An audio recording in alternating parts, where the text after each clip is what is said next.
Hello and welcome to this Astranti Pre-Scene Analysis video series for the August 2019 strategic case study on ride-sharing company Zoom. And this video series is going to contain 10 videos, and we're going to look at the pre-scene for about 8 of those before looking at the models that we can use from the CIMA syllabus to analyze the organization, and also look at the top 10 most likely issues. And the breakdown of these videos is going to be as follows. In this first video, we're going to look at the very first introduction to the pre-scene, the context of the pre-scene, what the company is about, what role that we are going to be playing in the strategic case study exam. In the second video, we're then going to move on to look more at the background of the organization, look at the background of the country in which we are operating in. The third video will then move on to look at the way in which the company actually operates, looking at how it conducts its business, the kind of prices that it puts on its business.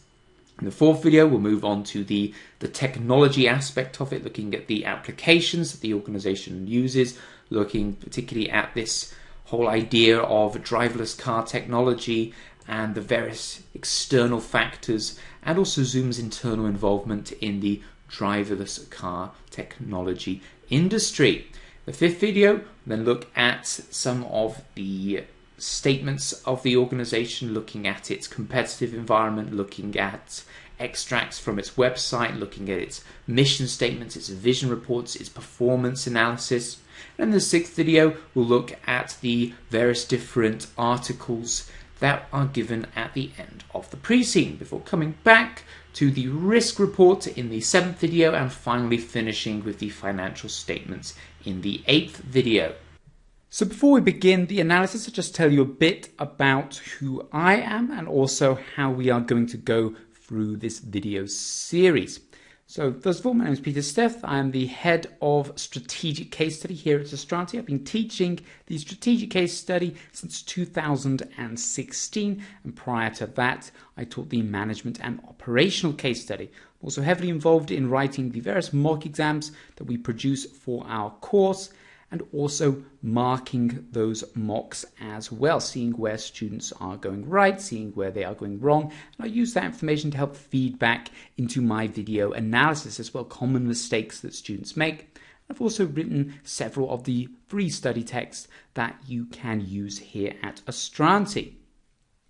So on to the video series itself. Essentially, we're going to go through the pre-scene section by section, picking out the various key points, various things that are going to be important for your exam.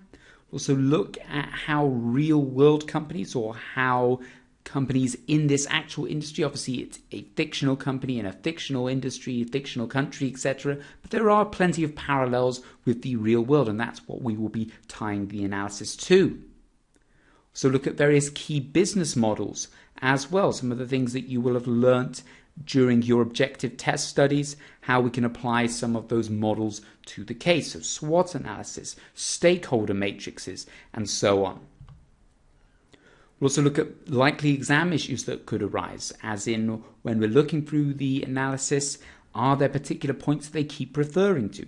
Is that a hint on where the examiner is thinking they may take the exam? What previous questions have come up in previous exams when this kind of information has been given, and so on. And also just key exam hints and tips as well, things to prepare you for the day, ways in which you can perhaps streamline your information, streamline the information within the pre-scene so that it helps you for the exam. Then look at the strategic analysis, our strategic analysis video, which looks at all the different models, lots of the big models, and applies them directly to the pre-scene. So we'll be looking at where the company is, where the company wants to be, and how it's going to get there using various different theories. And we'll conclude the video series by looking at the top 10 most likely issues. These will be based on previous issues that have come up in previous case studies. It will also be based on how much weight is given to particular topics, to particular things within the pre-scene.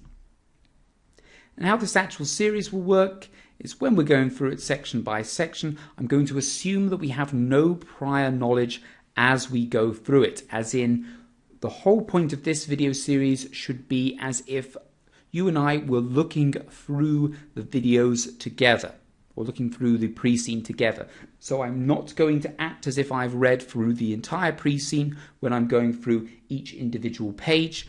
We're going to look at it as if we're seeing everything for the first time. So we're not going to be ruling anything out at any particular stage because of what may come later in the pre-scene or what may come later in information given to us by CIMA. We're just going to assume that every single thing is relevant. We're going to assume that every single sentence is the first time that you or I have seen it, and we're analyzing it based on its own individual, mutually exclusive merits. What I suggest is that you read through a particular section and make notes, and then come back to the start of the video and we'll go through it together. And as already mentioned, at the end of the pre-scene analysis, we will then move on to the strategic analysis and top 10 most likely issues, which in a sense summarize everything that we will have done throughout the pre-scene.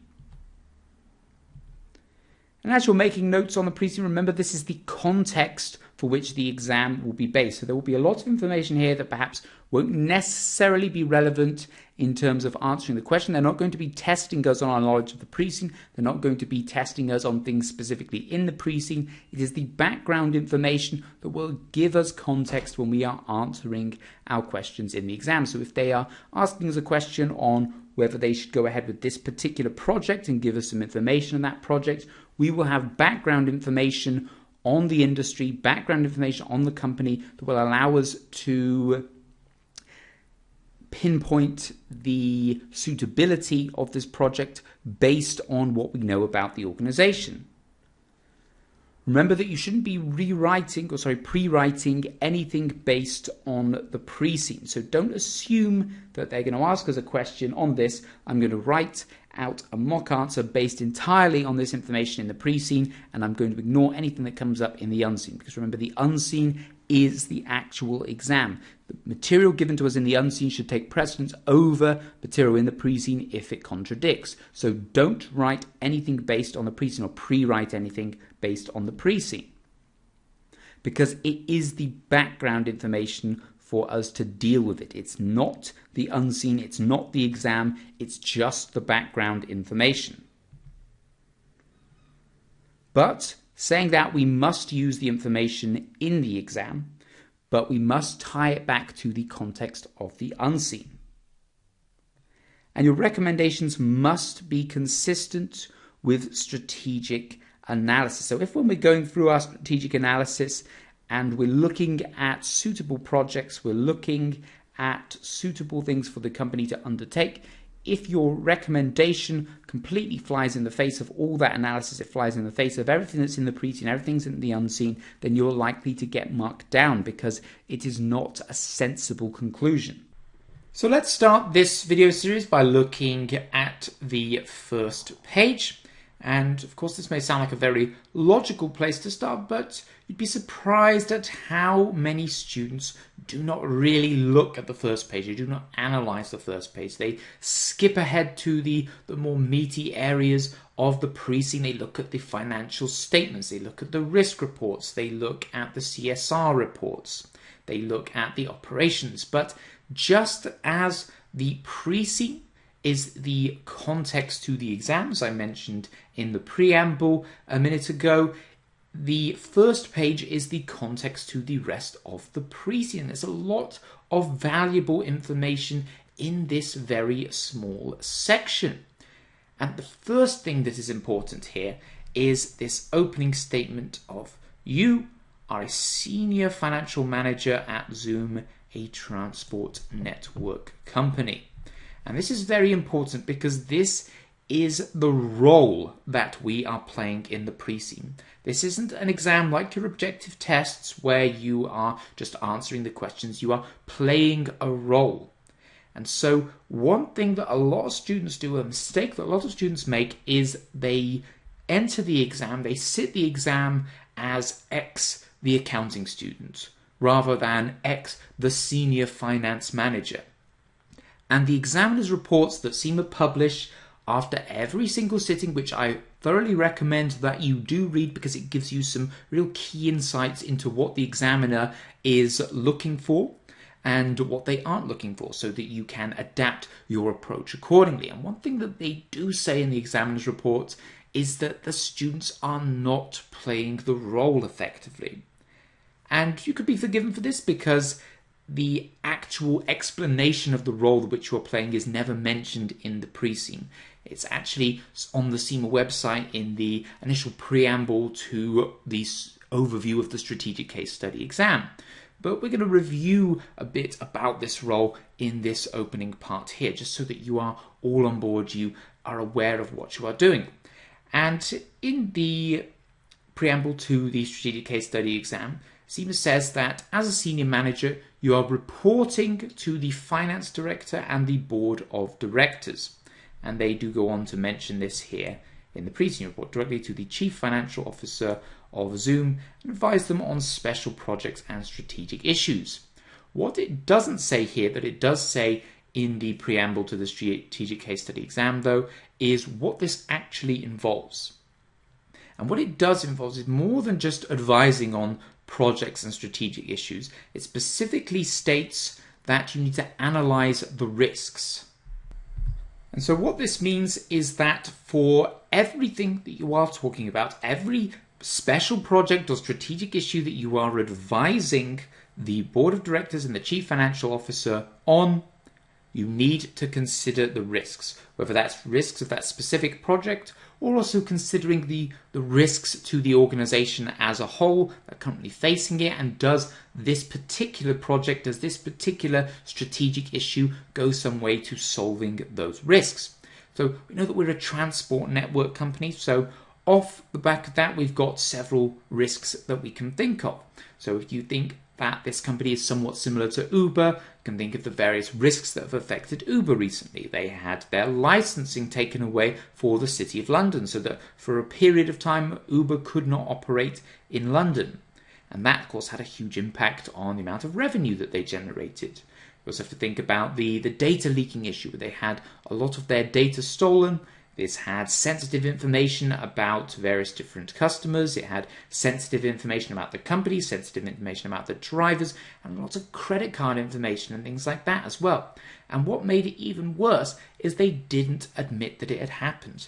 They covered it up for a long period of time before eventually admitting it about 8 months after the incident has happened. And that had a big reputational impact on Uber. Also need to think about the driver vetting process. There's been stories of particularly female passengers being assaulted by Uber drivers, and that of course reflects badly upon the organization, and it's simply something that shouldn't be happening, something that would need to be stamped out. So those are some of the key risks that, just from tying what this company is about to a real-world example, we've already come up with some big key risks that may be facing the organization. And just another risk I've mentioned here about employment practices. At some of the real-world app drive-sharing companies, a lot of the drivers are considered to be self-employed contractors, and therefore not protected by various different employment laws. And it's argued that this is very flexible for them themselves. They don't have to be focused on any particular contract. They don't have to have set hours, etc. They can work when they want, whenever they want. But of course, it means that the company can potentially exploit them. They can drop them without any notice. It doesn't have to pay any kind of benefits or anything like that to them. So there's always a to and fro there, and that's also considered to be a bit of a risk as well with regards to how it is viewed by the public. Of course, the public are the consumers of this service, and so need to feel that they are contributing to an organization that is helping its employees, or at least not being bad towards its employees. And so, in summary, that's one of the big things that you need to ensure that you are always doing throughout your answers when you are sitting your exam, is considering the risks. And this is also one of the big key P3 topics. And throughout the strategic case study exam, you will need to tie all your various different knowledge across the syllabi together. And that's how you get your integration marks as well, is by considering the risks and how they affect the strategy, considering the risks and considering the funding for overcoming that risk, or the funding for that particular strategy. And that's another one of the things that was specifically mentioned in the role that you are playing, is considering the funding option, which is one of the key F3 topics. So again, more integration of the various different parts of the syllabus here. So when we're looking at funding, we're looking at the funding of a particular project. Yes, the project may be profitable. Yes, the project may sound suitable, but can we afford to do it? How are we going to raise the finance for it? Can we release some more equity? Can we take out a bank loan? Do we have enough money in the bank? Can we lease the various different vehicles or whatever it is that we are going to be purchasing rather than purchasing them? And will that perhaps keep our liquidity a bit more positive in the shorter term? These are all the things that you need to be considering when you are concluding your answers, when you are recommending.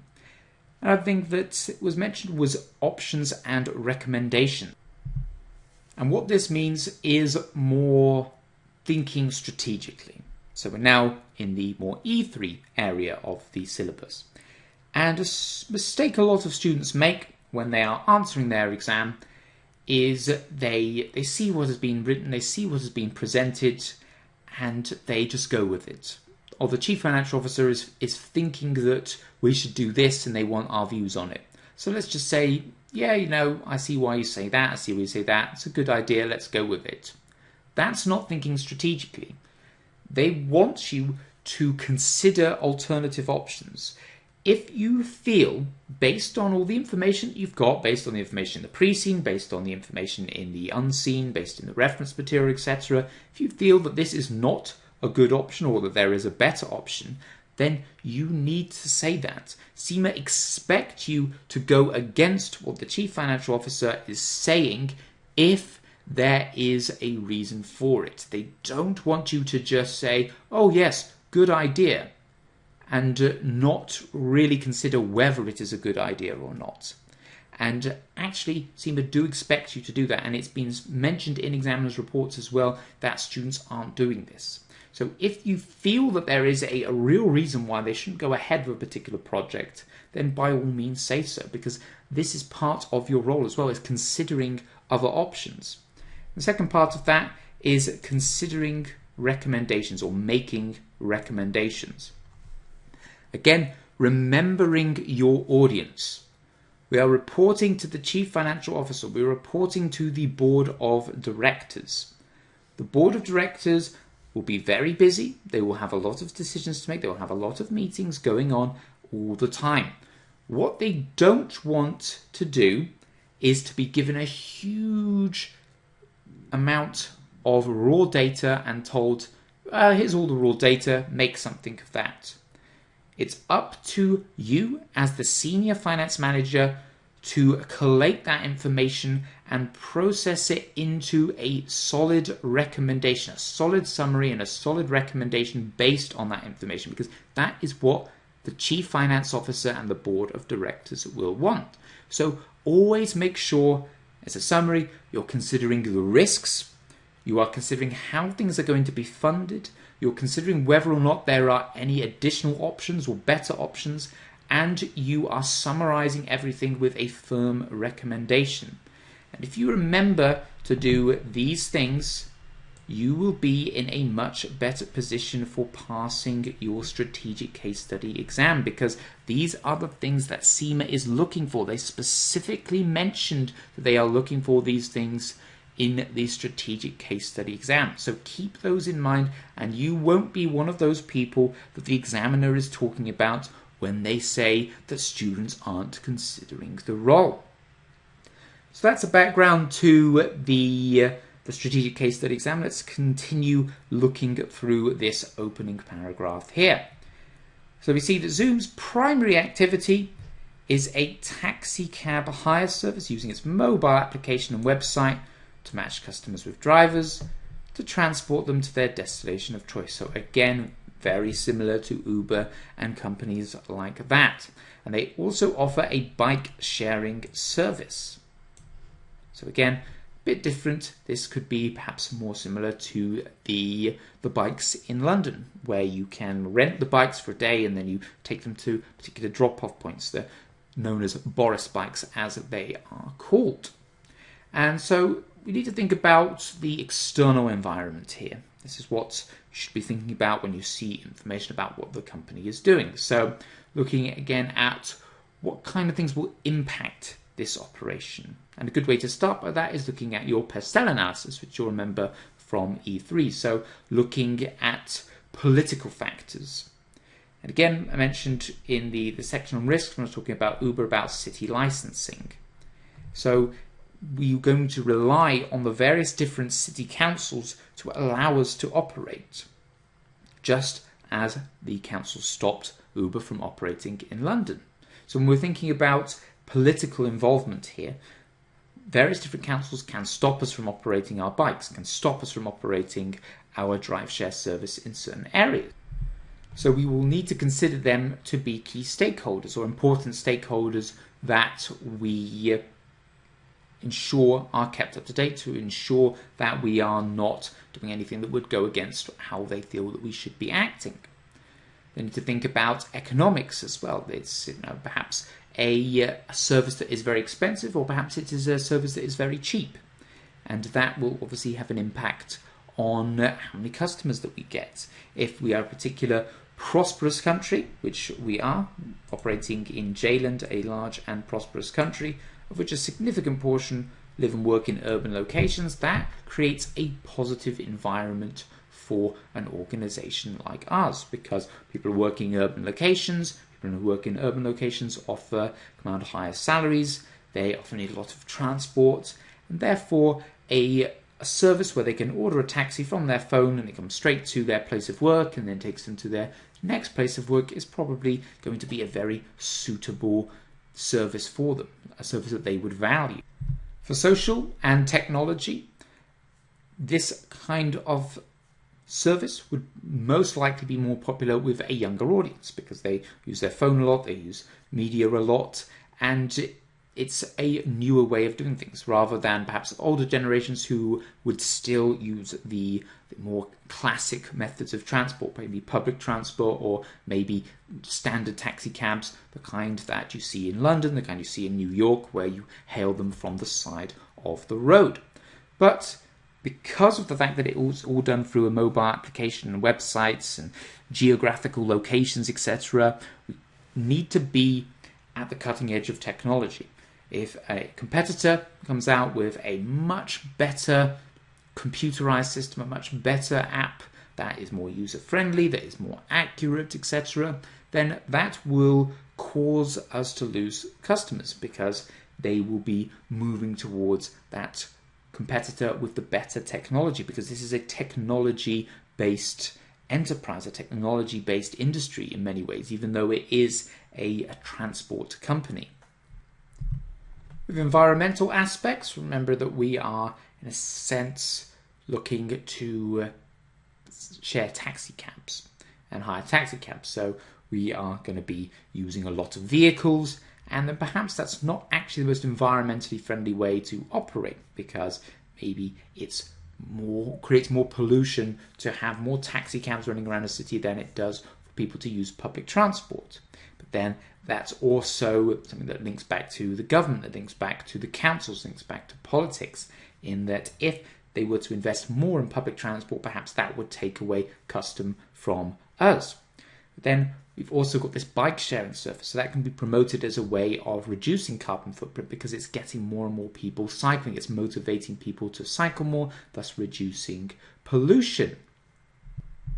We could also change in a way in which we could get more and more drivers to be using electric vehicles, and therefore that would also reduce pollution. It could also reduce costs as well. A lot of major cities around the world have congestion charges, they have low emission zones, and therefore it would reduce cost because there is a fee for driving a vehicle in those zones. For example, in London, it can cost quite a lot of money to simply drive a car around London on one day. In fact, with the new low emission zones, it can rise to up to £13 a day just to drive a car around. And therefore, you would also reduce the cost to the organisation if you were to use electric vehicles. Again, they would perhaps need to be purchased, which comes back to this whole idea of funding. How are these vehicles going to be purchased? And finally, legal, looking at data protection, looking at driver behavior, all these sorts of things are potential legal liabilities which the organisation must consider. And in addition to the greater environmental analysis, we can look more specifically at the competition within the transport network industry. And that would also help paint a picture as we progress through the precinct. So if we, for example, look at another model from E3, the five forces model, we can start to see the kinds of competitive forces within the industry. So for starters, looking at competition. Now, we know that Zoom operates throughout Jayland, a large, prosperous country with a significant proportion of the population living and working in urban locations. And given that there has been, in the real world, there's been a huge increase in the amount of people using these mobile applications, in the amount of people using technology for transport, etc. And the fact that companies like Uber have grown so significantly in the last decade, it's going to be a very competitive environment. It's going to be lots of companies competing for this kind of business, particularly in Jayland, which is a prosperous country with a significant proportion of people working in urban locations. Buyers and suppliers are likely to have a fair amount of power as well because of the fact that they'll be able to switch easily. There's no contracts here, so our buyers will be the individual consumers, and they're under no obligation to keep using Zoom. They could use a competitor quite easily. And with suppliers, we'd be looking more at the companies that provide the vehicles, and we'd also be looking at the companies that provide the technology that we are using, particularly if we do not create our own systems. If our app is our mobile application, our website has been produced by external companies, then they are going to have lots of power over how we operate, because if there's particular functions that we want that they don't provide and there isn't anywhere else that we can go for that, then we're going to be stuck with that rather than, say, using our own application. I've also added a section here into the competition about new entrants. When competition is high, when there is a growing market, when there is a lot of demand, as there will be in this situation, there's also likely to be new entrants. And finally, substitutes would be your more traditional taxis. It would be public transport. All these other organizations, types of transport that not directly competing with us for a share of the mobile ride-share market, but ultimately provide the same service. For example, the tube system in London. The tube system in London is not directly competing with Uber in the ride-share app market, but it is taking business from it, or they are competing for ultimately the same service, and that is transporting individuals around the city of London. And a final sentence on this page here relates to the currency. The currency is the J dollar. And this means a lot more than simply the fact that there's a J dollar currency, and then when you look at the financial statements, there will be a J dollar at the top of it. The fact that they have specifically mentioned that there is a currency means that there perhaps could be questions or likely exam issues relating to expanding overseas, if they don't do that already, which at this point we do not know. So if Zoom does decide to branch into other markets, we've had a lot of success in Jayland, let's open up operations in other countries with other large urban populations, then the whole factor of currency comes into it. What is the strength of the J dollar like? What is the political relationship like between different countries as well? Will it be easy to operate in those countries? And this is particularly relevant, and often in different strategic case study exams, there is a question on currency, and there is a question on currency hedging. How do you hedge against the value of currencies? How do you protect yourself from currency fluctuations? Now, one thing I will mention, and this is a mistake students often make, is that you were tested on your ability to hedge, you were tested on your ability to price options, you were tested on your ability to calculate futures, etc. in F3 and P3. There are no calculations in the strategic case study exam. Please do not spend a lot of time reminding yourself how to calculate these sorts of things, because you will not be tested on it. What you will need to do, though, is to understand the use of them from a strategic perspective and how it ultimately manages the risk of the organization. If you hedge against a currency fluctuation, then you are mitigating the impact of a currency fluctuation that is not in your favor. And that thus keeps the business more profitable. It keeps the cash flow of the business more positive. That is the more holistic way of looking at hedging. And it does come up. Last pre-scene was on a private hospital company, and there was a substantial question relating to currency fluctuations and relating to hedging. So it does arise. So as you can see, of this one small page, one paragraph, we've already created quite a lot of information that we can carry throughout the rest of the pre-scene. In addition to looking at the environment, looking at competition, looking at the role we're playing, the risks that we might face, we can also see there's going to be a few stakeholders to consider going forward. So we're already looking at the fact that we've got obviously our consumers, our buyers, we've got our drivers. We need to consider about employment practices, members of the public as well, with data protection.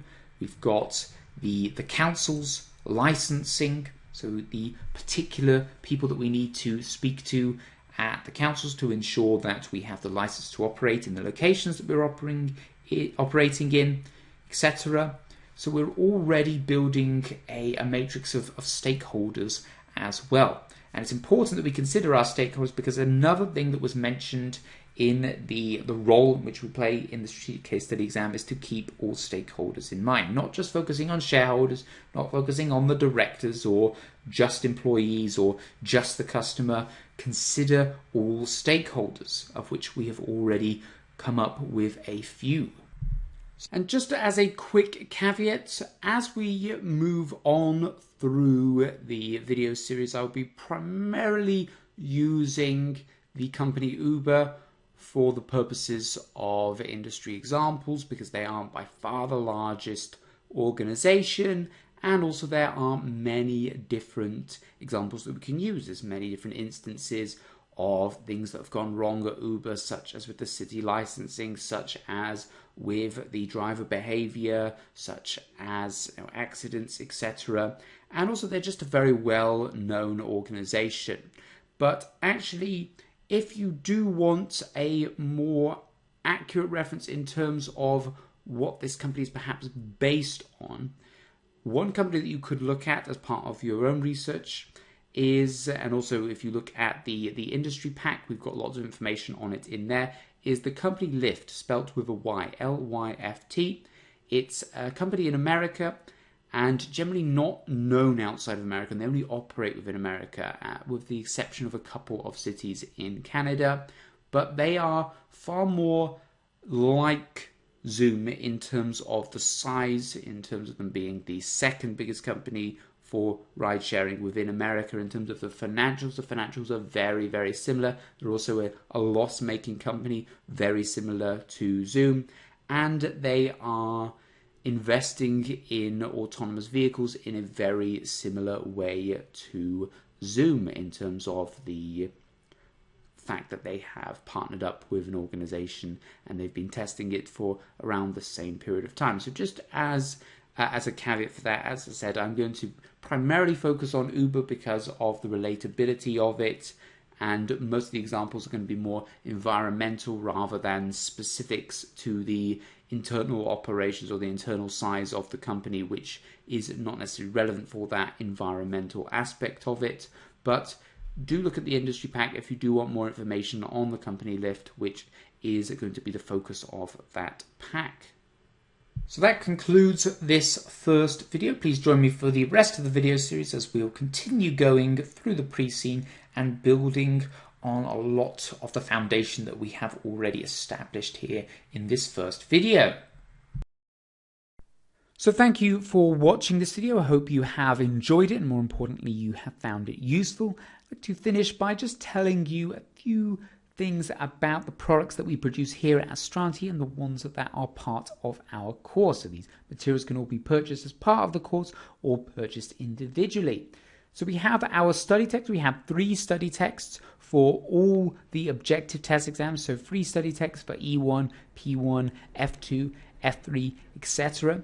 But we also have the study text specifically for the case study exams, split into 2 parts. The first is about how to approach the exam, how to analyze the information, how to plan your answers, how to write your answers, and also the second part, which looks at the key theories from the objective test levels that are relevant to the particular case study. So if you are looking at P2, F2, E2 for the management exam, F3, P3, E3 for the strategic case study exam, and so on. We have our course videos, which look at how to plan your answers, how to manage your time effectively. These are the key reasons why people fail the exam. We have our pre-scene analysis, which looks at the pre-scene in a lot of depth, applies key information to that, and also concludes with the strategic analysis, where we look at the various different models in the CIMA syllabus and apply them to the case, and also the top 10 most likely issues to arise in your exam.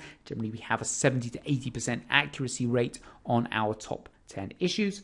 Our industry pack, which details in great depth the history and the current contemporary issues within the particular industry that the pre-scene is based on. We also have 20 to 25 industry examples that you can use within your answers. We have mock exams that can be purchased with or without marking and feedback, where you can get some real exam practice in, look for the kinds of things that the examiner is going to bring up in the exam, and also get marking and feedback from expert markers who have marked for CIMA and for us for many years, who know exactly the kind of things that the examiner is looking for, exactly the kinds of mistakes that students often make, and can provide lots of detailed feedback to ensure that you improve on your performance. We also have our master classes, which are 2 day-long classes which look at all the key issues facing students in the exam. We will also go through live planning, showing you how to plan your answers effectively, how to write your answers effectively. Again, key things that cause people to fail the strategic case study exam, or any of the case study exams for that matter. And also, if you do sign up for our course, provided that you have filled out your forms, provided that you have submitted your mocks, provided you have done everything to show that you have really given it your all to try and pass this exam, we also offer a pass guarantee, giving a free resit to anyone who fails the exam.